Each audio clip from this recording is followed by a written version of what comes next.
Chapter 55. Woman's Voice in the Press of Utah. The woman's exponent, Mrs. Emmeline Wells. She speaks for the women of Utah, literary and professional women of the church. And the women of Zion have a press. More than up to their Gentile sisters are they in this respect. Few of the church organizations of Christendom can boast a woman's journal. There are but few of them in all the world, and they are mostly edited and supported by the heterodox rather than the orthodox element. The Woman's Exponent is one of those few. It is published by the women of the Mormon Church, having a company organization, of which Eliza R. Snow is president. Mrs. Emmeline B. Wells is the practical editor. It was established June 1, 1872. The Woman's Exponent, in a general sense, may be considered heterodox, seeing that it is an advocate of women's rights on the marriage question and female suffrage, but it is also apostolic and devoted to the Mormon mission. It represents the opinions and sentiments of the Mormon women. All of their organizations are fairly represented in its columns, and it is thus a means of intercommunication between branches, bringing the remotest into close connection with the more central ones, and keeping all advised of the various society movements. Its editorial department is fully up to the standard of American journalism. Mrs. Wells, the editor, like many prominent Mormon women previously mentioned, is of Puritan descent, being a native of New England, and of pure English extraction. Her family name was Woodward, and she was born in Petersham, Massachusetts, February 29, 1828. At an early age she began to manifest a penchant for literature, and while in her teens produced many literary fragments that, as if by manifest destiny, pointed in the direction of her present profession.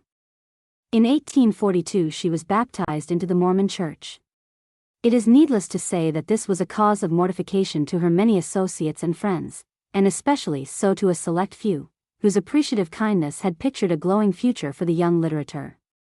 Her mother, who was also a convert to the Mormon faith, fearing that the persuasions of friends might lead her into error, sent her to Nauvoo, in the spring of 1844, that she might be away from their influence. The people to whom her mother confided her apostatized shortly after her arrival, but Emmeline remained steadfast. Some time thereafter she became a plural wife. In the Exodus, her mother, who had joined her the year before, succumbed under the accumulation of hardships that the saints had then to undergo, and, dying, joined the immortal company of martyrs who fell in those days of trial. At winter quarters she was engaged in teaching, until her journey to the valley in 1848. Here, since the organization of relief societies, and more especially since the women of Utah obtained the right of suffrage, she has employed a large portion of her time in public labors, for the benefit and elevation of woman. In addition to her present editorial duties, she fills the responsible position of president of the organization that, since November 1876, has been engaged in storing up grain against a day of famine. Under the energetic management of this organization, vast quantities of grain have been stored in the various wards and settlements of Utah. Sister Emmeline is also a poetess of no little merit. As a set-off to the popular idea that the Mormon women in polygamy have no sentiment towards their husbands, the following exquisite production, from her pen, entitled "The Wife to Her Husband," is offered. It seems to me that should I die, and this poor body cold and lifeless lie, and thou shouldst touch my lips with thy warm breath, the life-blood quickened in each separate vein, would wildly, madly rushing back again, bring the glad spirit from the isle of death. It seems to me that were I dead, and thou in sympathy shouldst o'er me shed some tears of sorrow, or of sad regret, that every pearly drop that fell in grief, would bud, or blossom, bursting into leaf, to prove immortal love could not forget. I do believe that round my grave, when the cool, fragrant, evening zephyrs wave, shouldst thou in friendship linger near the spot, and breathe some tender words in memory, that this poor heart in grateful constancy, would softly whisper back some loving thought. I do believe that should I pass into the unknown land of happiness, and thou shouldst wish to see my face once more, that in my earnest longing after thee, I would come forth in joyful ecstasy, and once again gaze on thee as before. I do believe my faith in thee, stronger than life, an anchor firm to be, planted in thy integrity and worth, a perfect trust, implicit and secure, that will all trials and all griefs endure, and bless and comfort me while here on earth. I do believe who love hath known, or sublime friendship's purest, highest tone, hath tasted of the cup of ripest bliss, and drank the choicest wine life hath to give, hath known the truest joy it is to live. What blessings rich or great compared to this? I do believe true love to be an element that in its tendency is elevating to the human mind, an intuition which we recognize as foretaste of immortal paradise, through which the soul will be refined. Among the more prominent contributors to the exponent is Lou Dalton, a lady in whose writings are manifested the true spirit and independence of the Mormon women. The vigor and vivacity of her poetic productions are suggestive of a future enviable fame.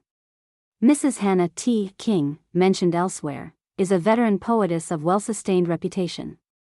She ranked among the poetesses of England before joining the Mormon Church, being on intimate terms with the celebrated Eliza Cook. Another of the sisters who has won distinction as a poetess of the Church is Emily Woodmansey. She is also a native of England, and began her poetic career when but a girl. Several of her poems have been reproduced in literary journals of the East, winning marked attention. Miss Sarah Russell, who writes under the nom de plume of Hope, is also a poetess of promise, but she is younger to fame than the before-mentioned. Emily B. Spencer may also be mentioned in this connection.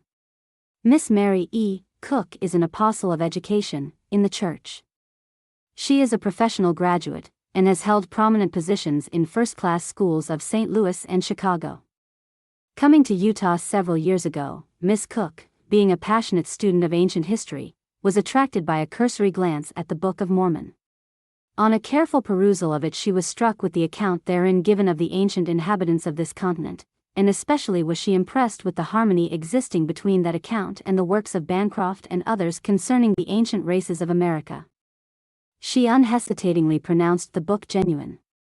Miss Cook has been instrumental in establishing the system of graded schools in Utah.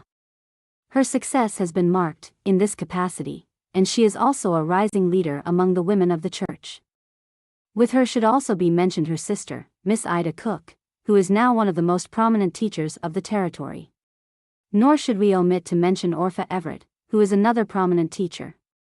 The ladies are also represented in the historian's office of the Church, in the person of a daughter of Apostle Orson Pratt, and Miss Joan M. Campbell. Miss Campbell has been an attaché of the historian's office since a mere child. She is a clerk of the territorial legislature, and a notary public. Mrs. Romania B. Pratt, wife of Parley P. Pratt, Jr., is a medical professor. She is a graduate of the Woman's Medical College, Philadelphia, and is now connected, as a practitioner, with the celebrated water cure establishment at Elmira, N.Y. Sister Elise Shipp is another Mormon lady now under training for the medical profession in the Woman's Medical College, Pennsylvania. Thus it will be seen that, in the educational and professional spheres, the Mormon women are making a creditable showing.